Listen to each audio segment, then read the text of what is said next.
Salut à tous, c'est Romain, j'espère que vous allez bien. On se retrouve aujourd'hui pour une nouvelle vidéo, la vidéo bilan 2024. 2024, si on reprend depuis le début, on a eu un printemps absolument pourri chez nous ici en Haute-Loire. J'ai fait 0 miel, alors que les autres années j'arrive à en faire un petit peu, des fois beaucoup, mais c'est rare. Là cette année j'ai absolument rien fait. Pourquoi? Parce qu'il a fait un temps pourri. J'ai été obligé de nourrir mes ruches jusqu'à fin mai.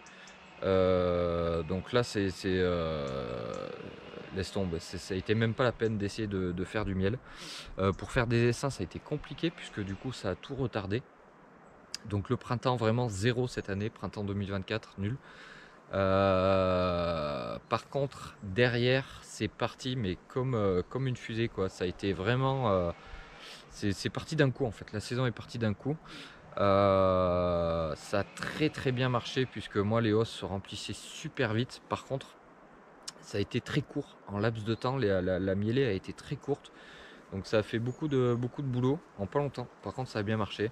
Moi les hausses, pour donner une ordre d'idée, en une semaine et demie les premières hausses ont été remplies. Après on a eu un petit trou juste derrière mais pas grand chose, et après c'est reparti un petit peu. Donc ça m'a permis de doubler, voire tripler les hausses pour certaines ruches. Donc du coup c'était bien, ça n'a pas été trop mal. J'ai fait un petit peu de miel. Alors forcément ça a décalé un petit peu mes essaims. D'habitude je fais des essaims assez tôt dans la saison. Là cette année j'ai pas pu à cause du mauvais temps. Mais ça l'a fait quand même. Ça a bien fonctionné, les rennes sont bien faites féconder cette année, il n'y a pas eu trop de soucis là-dessus. Ça a bien marché.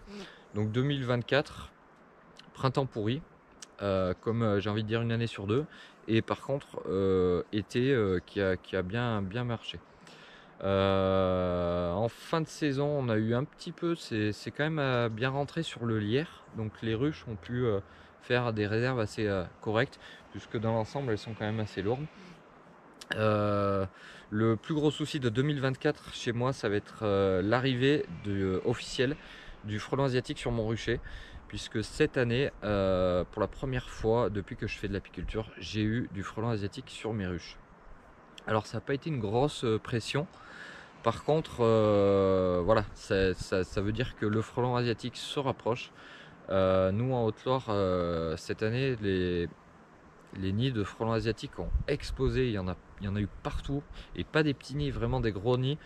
Donc franchement il va falloir insister. Je parle à tous mes amis apiculteurs de la Haute-Loire sur le piégeage de printemps, pour éviter que les rennes fassent leur nid et qu'on soit envahi par ça. Ça va être un sacré problème, je pense, plus on va avancer dans les années. Moi je le vois, je me rends compte, hein. Il y a 2-3 ans, il y a un nid qui a été détecté à 3 km, et au fur et à mesure des années il se rapproche, jusqu'à cette année où vraiment il était présent sur mes ruches. Pas une grosse pression, mais quand même un frelon de temps en temps, voilà, ça fait déjà des dégâts. Donc j'insiste sur le piégeage au printemps 2025. Il faut vraiment que tout le monde piège pour qu'on essaye de freiner, parce qu'on n'arrivera pas à l'arrêter, mais qu'on freine ce frelon asiatique. Voilà. Donc si je résume, 2024, printemps pourri, été bien. Donc ça fait une moyenne, on va dire.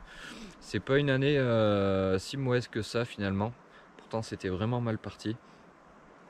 Donc voilà, après avoir l'hivernage, comment va se passer l'hivernage.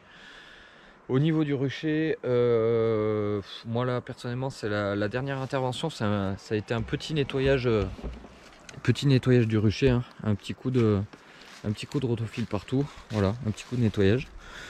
Ça va être principalement maintenant de la surveillance, hein, vous connaissez, hein. Donc de surveiller si que les ruches aient de quoi tenir l'hiver. J'ai placé des pains de candy un peu tôt là cette année dans la saison. D'habitude je les place un petit peu plus tard. C'est plus honnêtement pour me rassurer, parce qu'il y a quand même assez de réserves.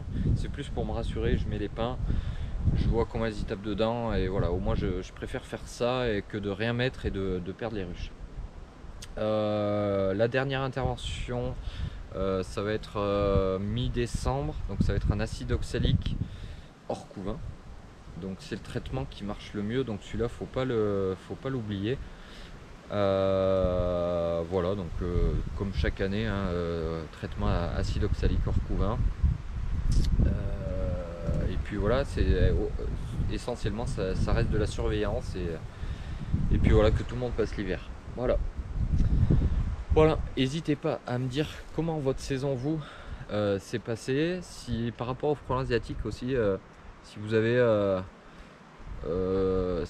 repéré que il y en avait plus que d'habitude. Nous, je vous dis, en Haute-Loire, ça a été vraiment exceptionnel le nombre de nids qui a été trouvé cette année. Donc on voit que ça progresse. N'oubliez pas de piéger. Et puis voilà, n'oubliez pas de me dire comment s'est passée votre saison. Et puis moi, je vous dis à plus pour une prochaine vidéo. Ciao tout le monde.